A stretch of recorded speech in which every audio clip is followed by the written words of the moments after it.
Hi, in this video I'm going to show you how you can incorporate a bookmark into your Power BI dashboard.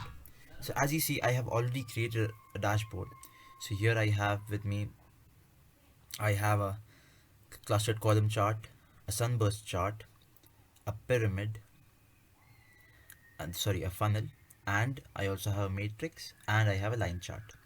So I have 1, 2, 3, 4, 5 visualizations, but now I also want to add slices to my visualization. But then I don't have particular space. I want to add 3 4 slices, but I don't have space to do that. So in this video I'll be showing you how you can use a bookmark to incorporate more flexibility within your Power BI dashboards. So let's get started. First, I like you to go to the insert panel, and within insert go to shapes, go to the arrow. I will reduce the size, drag it here. Sorry, 1 second. Yeah, drag it here, go to rotation, make it 90. That's great. I have it at 90 degrees. And now what I want is I want to insert another shape. I want to insert a rectangle. Come here, I'll expand this. Now I want to add slices into this. So I'll click outside on my page. I'll come to visualizations, and here is my slices tab, slices visual.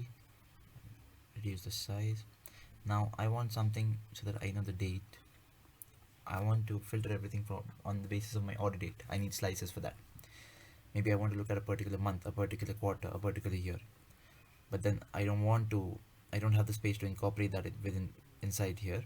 So what I'll do is I'll add them here. So right now I need my year first, then I'll add a second slice. 1 second, that was not correct. Yeah, I will add my year into this.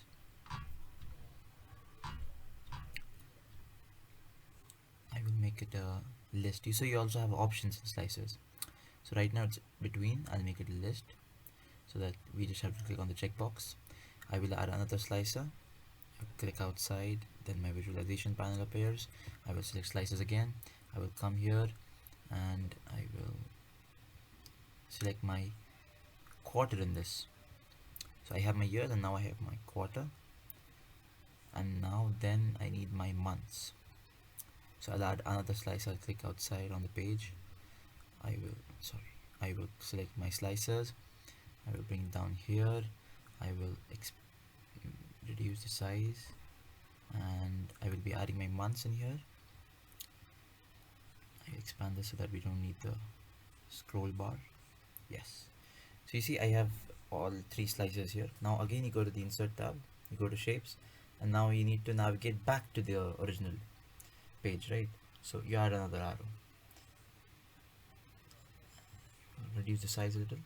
Yeah, that is perfect. Drag it here to the corner. Now go to rotation. I need it to be 270. Perfect. Drag it a little to the left. Now what I want you to do is pay close attention. Now when you go to the view format, you have a tab called selection. I want you to click on that, and you have a tab called bookmarks. So now what I want you to do is I want you to click on add bookmark, and then enter a name. This is my slicer panel view. Now since I've added one, this what you see right here is my slicer panel view. Now I want to hide them. I want to hide these visuals so that I have just the first arrow that I had put out there along with the other visuals. So this shape I want to hide, this slicer, these 3 slices I want to hide them, and I also want to hide this rectangle. So now I don't want to hide this shape. I need this. So this is my base view. This will be my base view. So when I add another bookmark, and I will click on rename, this is my base view or my original view. Now another important setting here that you need to take care of is the data tab. Data. This should be unticked. I'll tell you why. Because when you click on data and you use those slices to filter any data, your settings get affected, as in the earlier filters that you had put in. Let's say I have some filters here, so I have my, let's say I have my top 10 over here, or I have some filters here that says I have my top 10 states, or my here I have my best subcategories, top 10 best subcategories. So those filters get affected. So make sure that you untick the data tab within these settings. And now what I want to do is, now we click on your base view, you click on this, and we have the format shape settings. You come to action, as in when you click on it, what should happen. So I have a type here, so I will click on type and I'll select bookmark. So I want to say that when I click on this arrow, rightward arrow, I want my bookmark to go to the, I want it to take me to the slicer panel view. That's great. Now I'll come here, I will place my mouse on this, and you need to press Control plus your left mouse button. So I'll press Control, I'll press my left mouse button, and I have my visual here. Sorry, 1 second. Yeah, I will press Control and I'll press left arrow, and now I click on this. Now see, I have my visual here. Now I want to be able to click on this and to go back to my original view. So you click on this shape, you come to the format shape settings, come select the action tab, select bookmark, and then select base view. So now what should happen when I click on this? I should go back to my base view. So when I click on this, 1 second.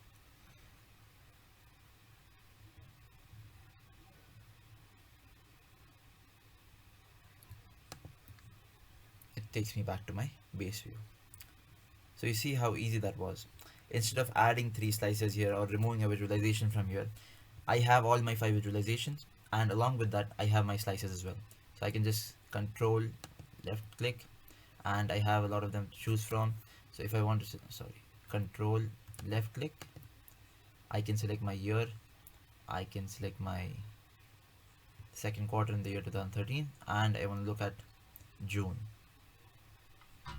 So you see how efficient this is. And I will go back to my base view. I will control. Remember to press control and the left mouse button. Now this is my data that has been filtered according to those 3 slices. So I would recommend you to incorporate bookmarks when you create dashboards, so that you save space as well as you have a lot of more flexibility. Thank you. I hope you learned something new.